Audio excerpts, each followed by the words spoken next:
Kia ora koutou, everybody. We're here for a number of updates relating to our COVID-19 response today. It might take a little bit longer than usual because we've got a bit to cover.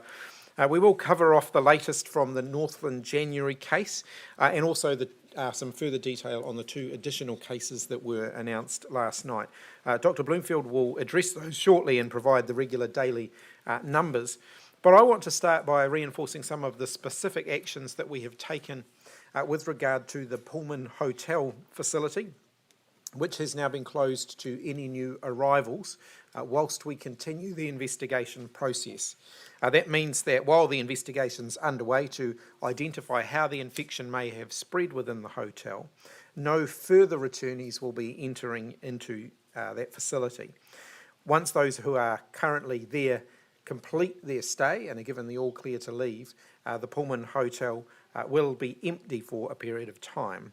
That time will give us, it's a temporary measure, it'll give us the opportunity to give the facility a good deep clean, and also during the period between now and then, the thorough investigation will continue to identify whether there are any additional measures that might need to be put in place around that facility to see whether there are any further risks that might need to be mitigated, such as whether we need to make changes to the way exercise is managed within that hotel and so on.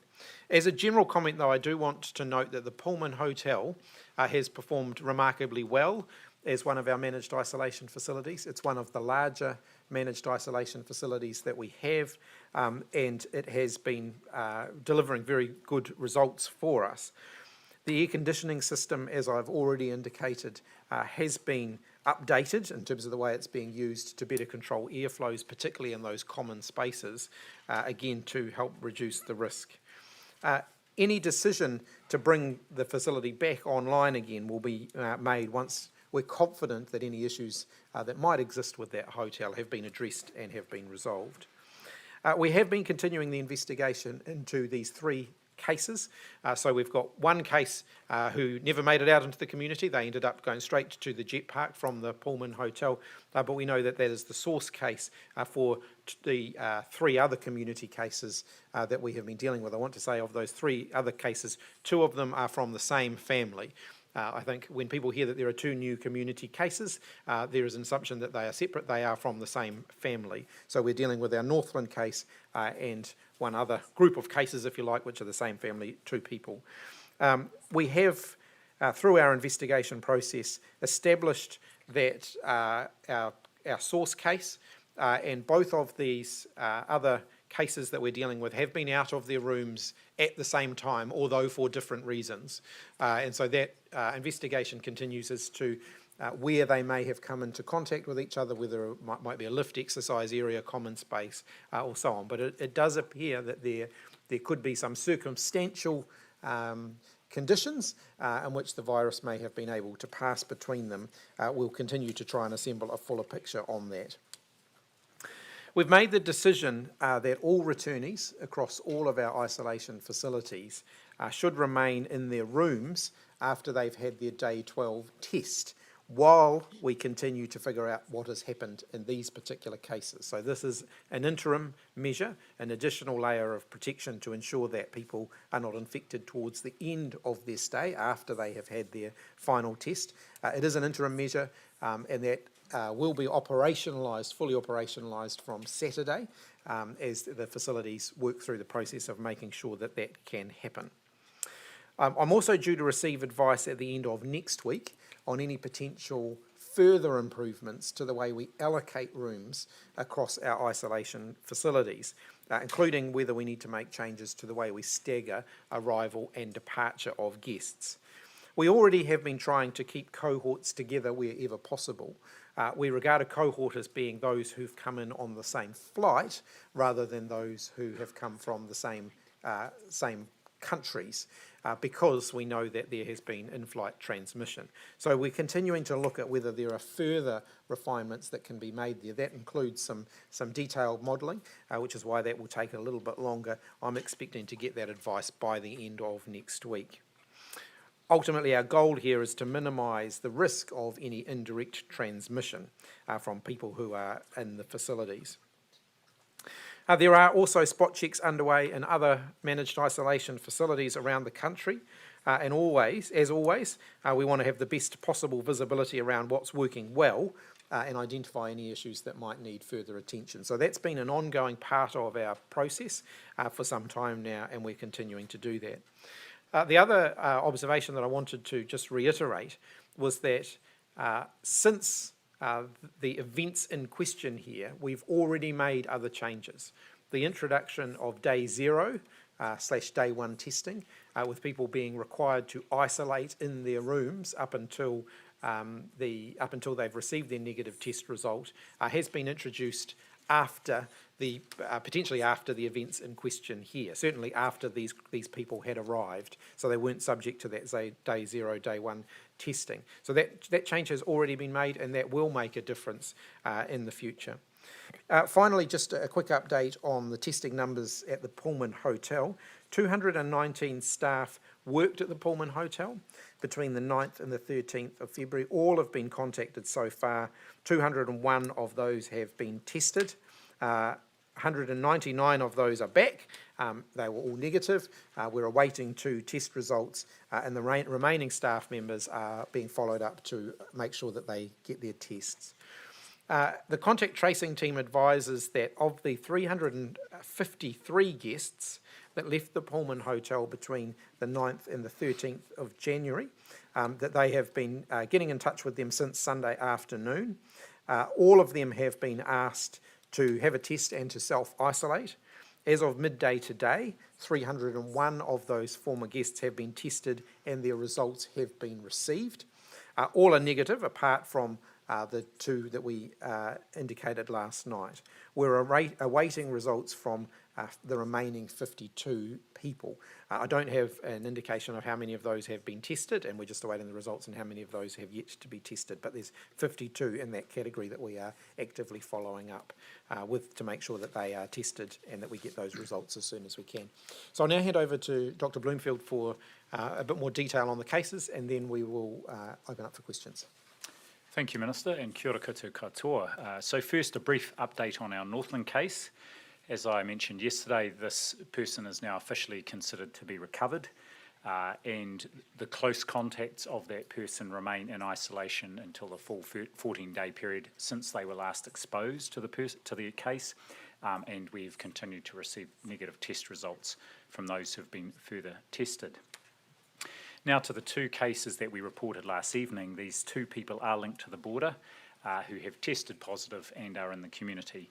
The 2 people, a father and young daughter, have been moved to the Auckland quarantine facility, and a 3rd family member, the mother, has continued to test negative and will isolate at home as a close contact for the full 14-day period as well. I do want to encourage everyone to respect this family's privacy. Remember, it could be any one of us in this situation, and we must all act with kindness and compassion as we respond and as they support our contact tracing and follow-up efforts. As the Minister mentioned, early this morning we received the genome sequencing results, which do confirm that the 2 people have the variant first identified in South Africa, and our ESR colleagues described the 4 genome sequences. That is the original case who was identified, who arrived on the 9th of January at the Pullman and was identified on the 13th. Our case in Northland, and these 2, their genome sequence is consistent with a single chain of transmission, so they are related. And further investigations, both genomic and epidemiological, continue. Again, a shout out to colleagues both at ESR and also at Massey University Lab, where the actual sequencing was done in Auckland last night, for working into the evening and into the early hours of the morning to expedite those results. It's important to point out at this stage we have no evidence of any community transmission, but of course we are responding and acting accordingly to ensure that that is the case, and if we do find other cases, to act quickly to get around those. Now, on the contact tracing front, interviews have been carried out with the family to determine their movements on departing managed isolation.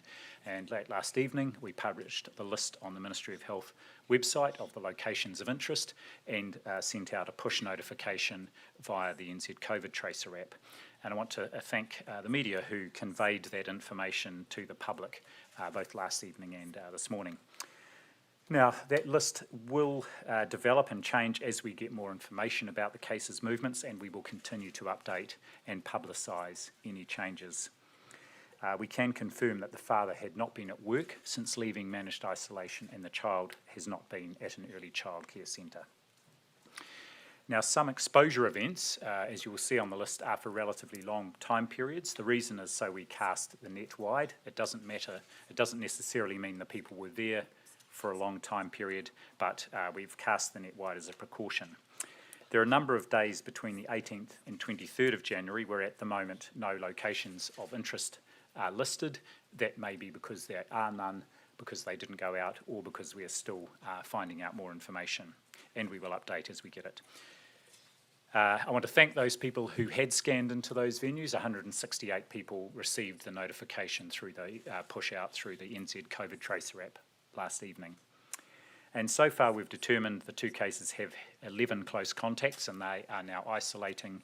At least 5 have had test results returned, and those were all negative. Just on the testing front, an update there. It's important, of course, the right people get access to testing. I want to thank the staff in Auckland who set up additional testing sites in Albany and in Orewa overnight and operating from this morning. Initially some queues. The queues are now down to, I understand, between 30 and 45-minute wait. So great work there, and it's important the right people go to be tested. That is anyone with symptoms, of course, and people who are at those locations of interest on the same dates and at the same times as our cases were. The 2 pop-up stations are in addition to the 6 existing Auckland-wide community testing centres alongside primary care and urgent care centre testing. The details are available on the Auckland Regional Public Health website. In the first few hours, around 600 swabs were taken alone just at the 2 pop-up stations in Albany and Orewa. And there are some further welfare measures in place at those sites too, including food, water and sunscreen.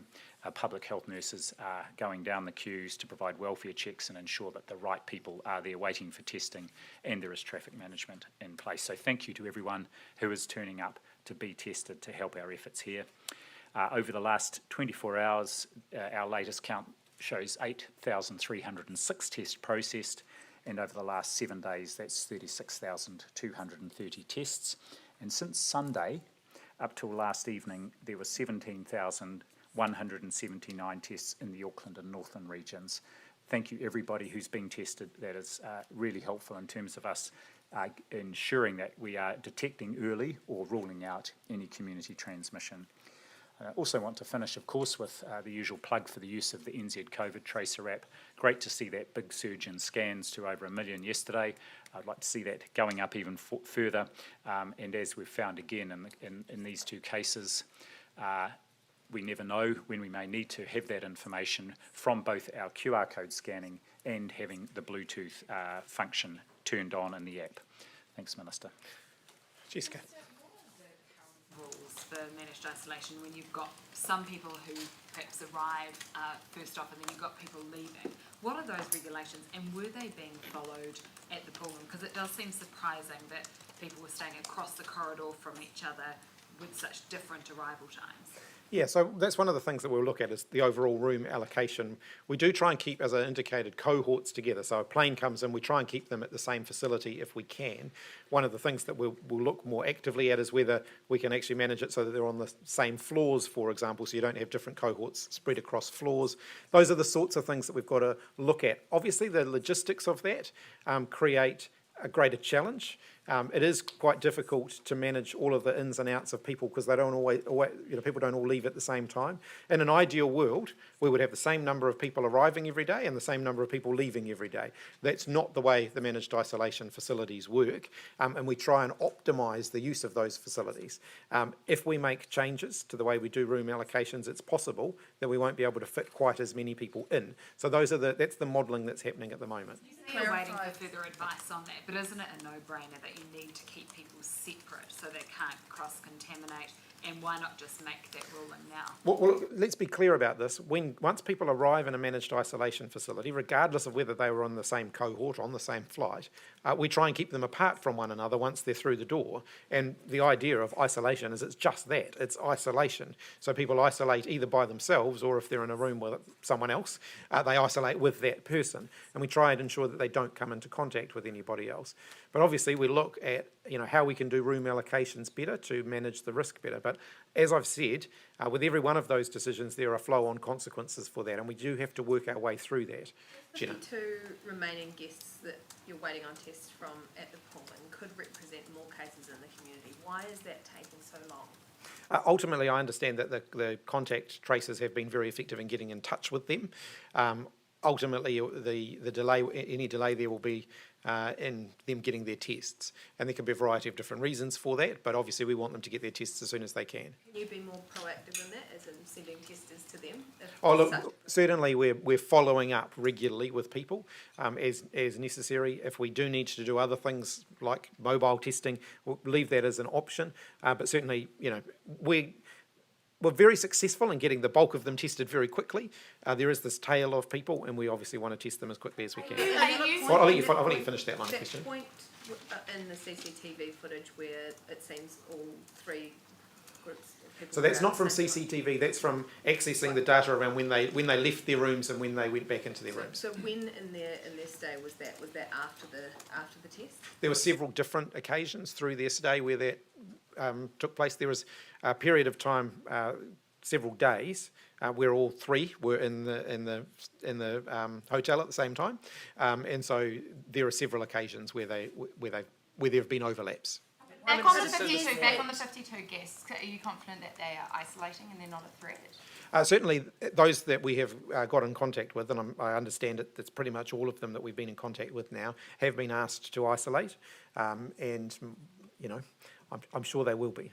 Pretty much all of them. It appears Is it to all the of them or guests. not all of them? Look, I'll absolutely confirm for you. I don't know whether Dr. Bloomfield, whether you've got any indication of whether there are any that are still to be contacted, but my understanding is that they have all been contacted. Everybody has been contacted, and yes, there are still some results outstanding. It may be that the majority of those people have been tested, and we're just waiting to see the negative results come through. Our teams are constantly following up with them. The other thing I would say is that when initial contact was made, there were 14 people who reported symptoms. All those people have tested and returned a negative result. I'll come to Jane. It appeared that after the direction was given for departees from the Pullman, that the Auckland cases went to two supermarkets after they'd been asked to self-isolate. Is that correct? And have you brought that up with them? And what are you doing to make sure that all other departees are actually self-isolated? So I don't know the exact details, but I'm assuming you looked at the places of interest. Yeah. The places of interest, they visited them after the direction was given on the Sunday. Yeah, so the direction was given, and then everyone was phoned, of course, and asked to do that. And it may well be they hadn't heard the public announcements, and that's why everyone is phoned as well, and direct contact is made. And my clear understanding is that once that contact had been made, they did exactly what was asked, they isolated and then were tested. Is that being reinforced? Because obviously this is a very high-risk group and they're being tested, and is that part of the messaging about the need to self-isolate until community transmission is being ruled out? Oh, absolutely. Look, the contact tracers are in touch with every individual, and they run through all of the detail that those people need to know in terms of what we're asking them to do, what our expectations of them are. The Prime Minister this morning said that they were looking at extra requirements for people coming out of managed isolation facilities. I was wondering if you might be able to tell us what these extra requirements are in light of the last couple of days. So we have looked at this before. You might be familiar with the fact that we did look at whether we should have a post-departure test late last year, and as a result of that, whilst we stopped short of a test, we introduced follow-up phone calls to everybody. So once they've left, after several days, they get a follow-up phone call, which includes a symptom check.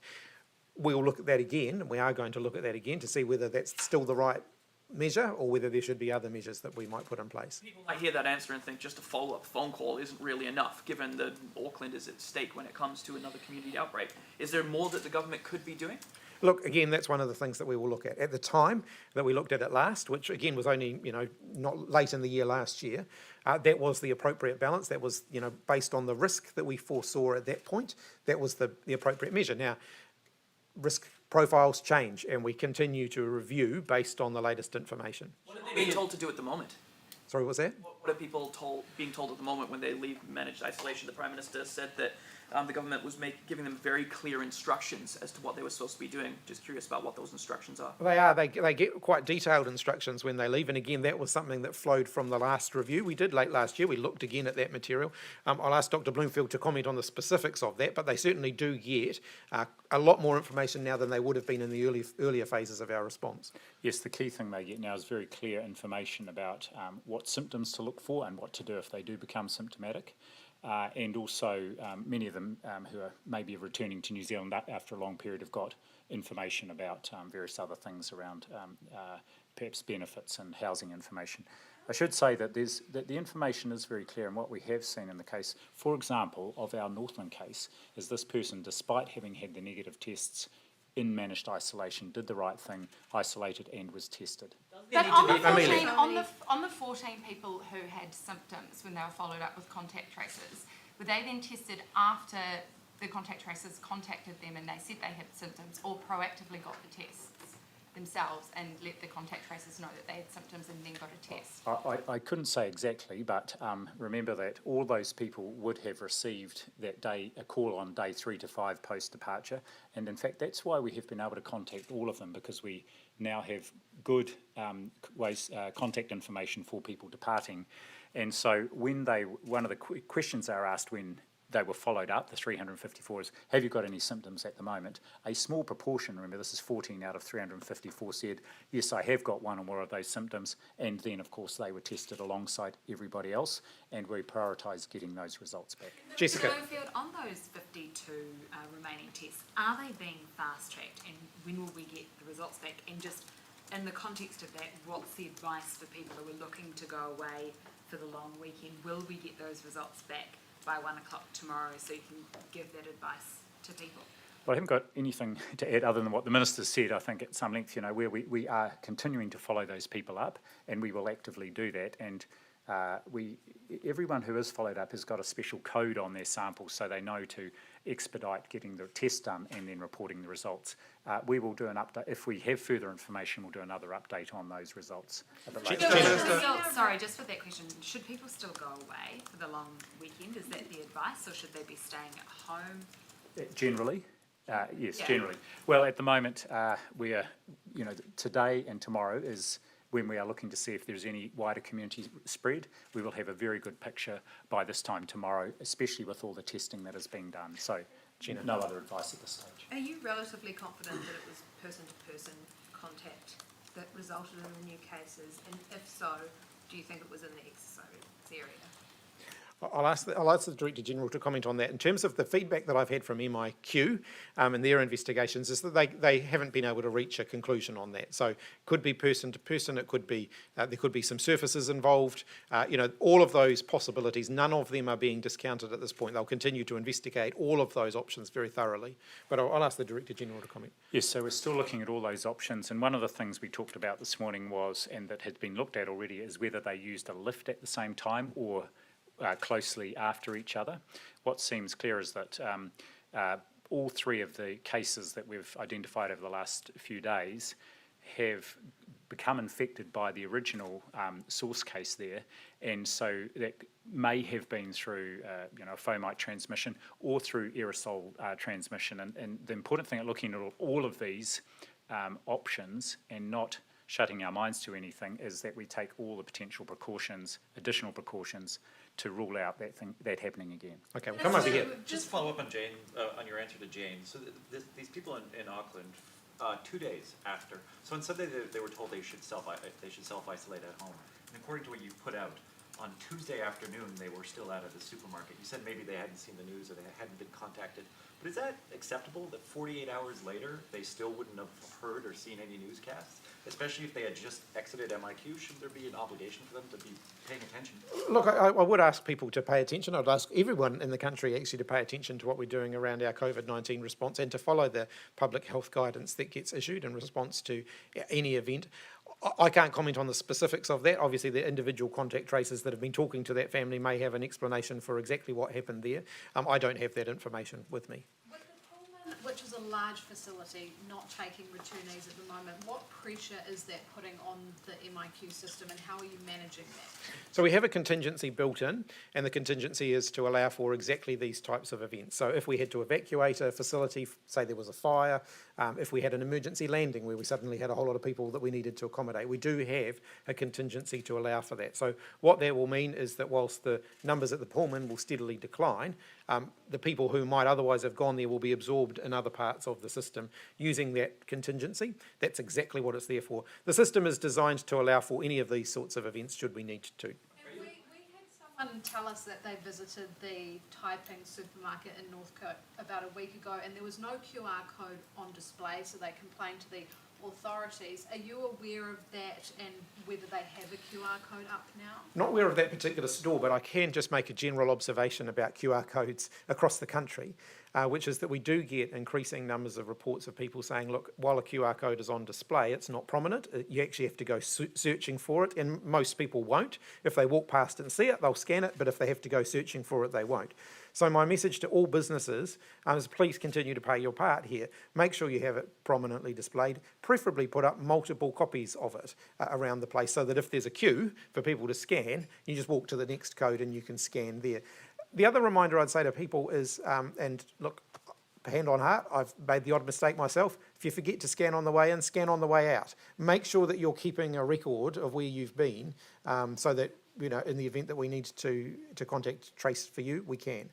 We've heard that apparently there isn't CCTV on every floor at the Pullman. Have you run into any difficulties gathering that CCTV because of that? My understanding is that the CCTV upgrades, you know, that we've been rolling out, the Pullman has not yet been completed, so it is not as good as it is at some of our other facilities. But I think there's generally good visibility of the common areas where people are likely to have come into contact, but I can't say for certain exactly that every common area is covered. Has that provided a difficulty in tracing this particular case? Oh, I mean, obviously the CCTV improvements that we're making across the board make life easier for us. They're designed for MIQ needs, and so it is unfortunate that the Pullman is one of the last to get that upgrade.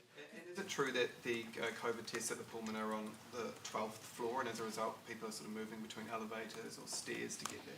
I'll ask the Director General to comment on that. I don't have the exact details, but certainly different hotels have the testing rooms in different places. Would you give us Would you be concerned with that, Dr. Vincent? Well, this is one of the things we're looking at in particular, and again, we had this discussion with our MB colleagues this morning, is being really clear about the reasons why people are leaving their rooms and trying to minimise that to the greatest extent possible, and to ensure that any movement outside of the rooms is for a shorter period of time and that people are separated quite clearly, and in particular, if possible, that those, when people leave their rooms, that is supervised. Could you give us a little bit more information as to what exactly constitutes a deep clean? I'll get the Director General to comment on that. I know Dr. Woods, Megan Woods, went through some of this with all of you some months ago about what happens when a positive case leaves a room, for example, where it's very thoroughly cleaned and then there's some misting that goes on as an extra layer of protection as well. But I'll ask the Director General to comment. I'm sorry I don't have the detail on that, Minister, but I'd say it's a very, very thorough clean. Would you expect that to take for the entire hotel? Look, I imagine that the rooms will be progressively cleaned as they empty out. It may be that we reach that we get a conclusion before the hotel is fully empty. But what we're saying is we're preparing for if we need to have this hotel empty for a period while we work through any improvements that might need to be made. We can do that, and we will plan for that. The restriction on movement in out of hotel rooms after the 12-day test. Why is that only a temporary measure? It would seem sensible to carrying it out? I should say it's an interim measure. Doesn't necessarily mean temporary. Sometimes interim measures become permanent, but at the moment it is an interim measure. We haven't made a decision to make that a permanent feature, but for now it will be put in place. Why wouldn't you roll it out? Well, look, again, we've got to work through the issues more thoroughly. One of the things that I'm aware of as a minister is when you make decisions in haste, sometimes you need to look back on those and review whether that was the right decision. This is a decision that we have made quickly. So before I was, to say it's going to be a permanent feature, I do want to have the opportunity to consider that a bit more. But it may well be something, or a variant thereof, that we put in place in the longer term. Jane? How quickly could New Zealand manufacture vaccines if patents are lifted, and whereabouts could, how many potential manufacturers would there be here? My understanding is that our vaccine manufacture capability in New Zealand is actually quite limited. That's from discussions that I haven't discussed that recently, but that is from discussions that we were having sort of towards the middle of last year that I was involved with. I don't think we have a huge number of plants, for example, that could be repurposed for vaccine manufacture, but I might ask the Director General whether he has any more information on that than I do. Only to say that one of the first steps we took as we were looking at when the outbreak first started was to invest in scaling up the possibility of vaccine manufacture here in New Zealand. But as the Minister said, it would take quite a while to be able to stand that up if we needed to. One of the advantages we do have is we're close to Australia that has CSL, that does have manufacturing capability, and it has already got a licence to manufacture the AstraZeneca one. Manufacturing wouldn't necessarily be something that you could look at in the short term to get the doses higher. It would maybe potentially be a longer term option, but not going to help. Look, you never rule anything in or out, but what I'm saying is there's no instant switch we could flick and say, well, let's just start making it ourselves, and that could happen quickly. So, National Party calling for a full audit and review that you've said that basically is happening. Do you not accept that there is a need for that, and given the light of these 3 cases? In terms of the way managed isolation facilities operate, yeah. So we review those regularly. We'll do another review. We do have regular infection prevention and control audits happen in all of these facilities, and we release information about those. So we'll look at what more we might need to put out there about that. So, yeah. So I mean that's exactly why we're not accepting new guests at the Pullman, so that can be looked at very, very closely. Because you're not accepting new guests, I mean, you've said about the buffer, but my read of the numbers is that you don't really have enough of a buffer to cover the 340 beds at the Pullman, so there will be a loss of some capacity in the system. No, we will be able to accommodate all those who have vouchers and all those that we're needing to accommodate. Yeah, is the full number of beds shrinking slightly? Well, ultimately, if we leave a room empty, it's still there if we absolutely needed to use it. Like if there was an emergency and we absolutely needed to use it, then of course we could. But at the moment, we'll make the choice to add that as part of the contingency. So overall, there'll be a slight degree less capacity in the system? No, within the contingency, we have enough to be able to accommodate. Good staff weren't on site when the testing station. We'll do one at a time. Let's go Our with that. COVID response has been labelled by an Australian think tank as the best in the world. What are your thoughts on that, especially in light of what's going on at the moment? Look, very humbling to see those kind of things. I'm reluctant to make any kind of judgment on New Zealand's response until this is all over, because I've very proud of what New Zealand as a country has achieved up until this point, and I think we can all be proud of that. But as recent events have shown, there's never any room for complacency or for boasting. We've got to remain vigilant. We've got to respond quickly where we need to. So it's too early to be drawing those, any kind of conclusive result on how we've done. Luke. Can we just go back to the investigations into the index case and the other case? Can you just go into more detail on how that investigation is conducted? So you presumably have interviews with these people. How long have they been interviewed for? And then CCTV footage. Like, how long does it take to review it all? If I could make a few observations, and then I'll ask the Director General to comment more. So the index case would actually be the case 0, if you like, which is the person who never made it out of managed isolation. They basically got their positive test around day 3. They were transferred to the Jet Park. So a limited amount of contact tracing needed to happen there because we knew exactly where they had been for the period where there may have been some risk. But they would have been spoken to identify whether there was anything additional that we needed to take into account. In terms of the Northland case, it's a pretty comprehensive interviewing process. And if you which includes looking at, what information they've got, their QR code data, their Bluetooth data, and so on. If you look at the detail and the level of detail in the information that gets released, you can see it's a pretty thorough investigation of someone's life during the period of time in question. Yeah, I guess what I'm asking about is investigate into how they came into contact with case 0, which presumably happened in managed isolation, so it is a smaller window of time. We don't seem to have much information about that, so I'm just curious about the process by which you get that information, and do you think it is taking a reasonable amount of time? Yeah, so obviously CCTV is a part of it, swipe card data is a part of it, interviews with staff if need be are all part of that. Those things all do take time. Probably another pressure that I think we should acknowledge is that there are two pressures that go on when you're dealing with a case like this. The first is to say, how do we stop the spread? And then the second is to say, how did it happen? And we're trying to do both of those things at the same time. And so you're trying to get different bits of information in a fairly pressured environment. And we have to bear in mind that the more you put someone under pressure, if you're interviewing them, the less likely they are to be able to actually remember. Sometimes it takes several interviews for people to be able to fully share all of the information that they need, because they feel under an enormous amount of pressure when they're being interviewed, and we have to show a little bit of humanity in that process as well. But I'll ask the Director General to comment too. Thanks, Minister. And just to add, so as part of that interview with the cases and also with the index case who was spoken with once the link was made, there is a sort of detailed interview to ask them about their movements when they were in the hotel and what sort of things they were going out for and why, and if they remember seeing certain people or being close to people. Staff interviews, as the Minister mentioned, but also, and one of the good things about the Pullman is very good swipe card data.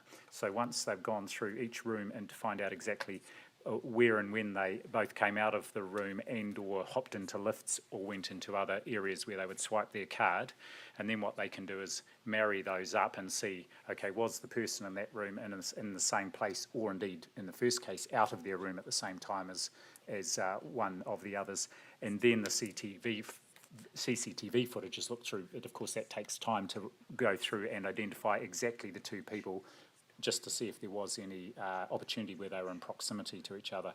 So all of that is done as quickly as possible. Okay. We'll come over here. The National Iwi Pandemic Response Group are calling for the government to reduce the amount of people coming into the country to 1,500, and also to introduce LAMP and antigen testing. Is this something you'd consider? So in terms of the testing, we're always looking at different testing methods, what's going to be most effective, what's going to give us a good, reliable result, and if there's ways that we can speed up that process, we always consider that. So we're looking at, as we've already said, we have saliva testing underway now on more of a trial basis to see what that can add. It's a supplement to our PCR testing, but it's not a replacement for it. In terms of the overall number of people that we've got coming in, again, I just want to reiterate the headline numbers here. We've had over 100,000 people go through our managed isolation facilities, and we've dealt with a handful of cases. And even countries that are accepting smaller numbers of people, they have still ended up dealing with incidents. So in Australia, for example, where people don't leave their rooms, they have still ended up dealing with incidents similar to this. There is absolutely no risk-free pathway here. What we are endeavouring to do is provide safe passage for New Zealanders back into the country so that we're keeping COVID-19 at the border. There are already significant delays for people who are trying to get back into the country. In regards to the latest cases, will you be giving Minister Davis or Te Arawhiti any advice around the government's presence at Waitangi next week? As the Director General has indicated, I imagine in the next 24 to 48 hours we'll have more information about whether we need to do anything around alert levels or any changes. At this point, I haven't seen information that would indicate that there is that risk. We're not seeing any evidence of community transmission at this point, which is encouraging. But again, things can change quickly. If we see information that means we need to respond, then of course we will do that. I'll do one more sweep of the room, and this time I'll start over this side. Yeah. A large proportion of people have been contacting the Ministry of Health having issues with enabling the Bluetooth function on the Tracer app. So my question is it working as effectively as previously hoped? And also, are you still investigating the likes of a COVID card for those who may not be able to afford newer versions of smartphones, or for the elderly who find this technology difficult? So the answer to the latter question is yes, we're always looking at that. Effectively, people are turning their phones into if they turn on Bluetooth, their phone is effectively turned into a COVID card. Same technology, same outcome, same result. but we're always looking at how we can make that better. These apps are developed in speed. Some older models of phones, the functionality, the ability to accommodate them gets added as we go along. So for those who don't, who are having difficulty, please make sure you've got the latest version. That's the first piece of advice. Check that you've downloaded and installed the latest version of the app, because we are releasing new updates all of the time. Bloomfield, Albany Westfield Farmers is one of the locations of interest. Can you just explain why the Farmers is a location of interest but not the whole mall, where they may have, is there concern they may have gone through the mall to the Farmers or back? Look, I don't know the detail there, but I do have a lot of confidence in our team at Auckland Regional Public Health, the Medical Officer of Health would have done a detailed interview, and if there was any risk for people walking through the mall, they would have added that. But obviously they just accessed the Farmers store at least for a period of time. Audrey. Hey, Minister, just quickly on any alert level changes, will it be the Prime Minister still to announce any alert level changes? I would imagine so. Audrey. Why was the genome testing done by Massey and not Mount Albert ESR? And what was the advantage of getting it done more quickly? So, look, I can't answer the first part of the question, but the testing was able to be done there, and we have worked with ESR over the last few months to have capacity to do the PCR testing both in Auckland and indeed in Christchurch as well if needed. And so that meant the sample could be got on the analyzer earlier, but then I dare say the matching with earlier genomes, because the sort of genome bank is with ESR in Wellington, so once they've run the test either in Auckland or if it's ever done in Christchurch, it's still our ESR team here at Keneperu that does the matching and does then what they call the phylogenetic tree to find out exactly where it fits and compares with other earlier samples. But we knew the genome, the sequencing a lot earlier than the Northern case, didn't we, with the North Shore case for the O-Rail? In fact, both of them, they ran the sample from as soon as they received it into the evening and reported it overnight. So in both cases, we got it more or less within 24 hours of having the confirmed test result. Are you looking into the possibility of post-isolation testing or post-isolation self-isolation? Yeah, that's, as I indicated, our post-stay measures are one of the things that we're reviewing. When would you have an answer on that? Within a week or two. These two cases would never have been picked up if it wasn't for the first case, given they're asymptomatic. So did we really dodge a bullet here? Obviously, can I just take a step back to the introductory remarks that I made, which is our day 0, day 1 testing is actually designed to help alleviate these kind of risks. So it may well be that the person who tested positive on day 3 would have tested positive at that day 0, as soon as they arrived, and they would have gone straight to the jet park, and they wouldn't have been in the Pullman in the first place. So we have, we're always looking for where there might be an ability to drive drive any more risk out of the system. There will always be risk. It's a virus. There's no way to have an absolutely risk-free system, but we always look for where we can make the risk as small as possible. Do you regret not doing that earlier then, bringing in that day 0 testing? Look, I mean, at the time, we're always looking at how we can continue to improve things. The day 3 and the day 12, when we introduced it, was the gold standard. Now if you like, we're moving to a platinum standard. Is it good enough that staff were not on site at one of the North Shore testing stations when it was due to open this morning? I'll let the Director General comment on that. I understand that's not true, but Yeah. Look, I just want to pay credit to the staff. My understanding is that they were there setting up and getting testing underway. Of course, first thing, there are people I do know who go in queue before the opening time, but the wait times at both those testing sites on the North Shore, the additional ones, are now down to around half an hour. I think that's great effort. Do you expect the workers and cleaners at isolation hotels to be wearing, who go home to the community at night, to be wearing masks at all times? They will be wearing masks in accordance with the infection prevention control protocols that apply in all our managed isolation facilities, and those are reviewed regularly. Be wearing them I all did the say time? that we were going to wrap up there, but I'll let you have the lucky last question. All right, just on vaccine rollouts. 59 countries have already started vaccinating people around the world. 80 million shots administered. In the US alone, more than 1 million people a day are getting vaccinated. So when you say that we're at the front of the queue for getting vaccinations, we're really going to be behind most other countries, both for frontline workers and for the general population. Are we in the wrong queue? No, absolutely not. I think we've been through this before. We are not using emergency vaccination approval processes here in New Zealand. In terms of regular vaccination approvals processes, when we expect to see vaccines arriving through our advanced purchase agreements, we're expecting to be, at the front of the queue, broadly in line with what other countries who are in the same position as us are doing. All right, go on then. Did we cover off the positive cases in MIQ today? Because I can't recall that. No, we didn't. I was wondering if someone would ask me. It will be in our media release. Well done. Last final question. Yes. So in addition to the 2 border-related cases, there are 3 new other cases to report in our managed isolation facilities. All have been transferred to a quarantine facility in Auckland, and 4 of our previously reported cases are now recovered. So we have 69 active cases presently. All right, thank you. No, nice try. I think we'll draw a line on it. We'll have more to say on that in due course.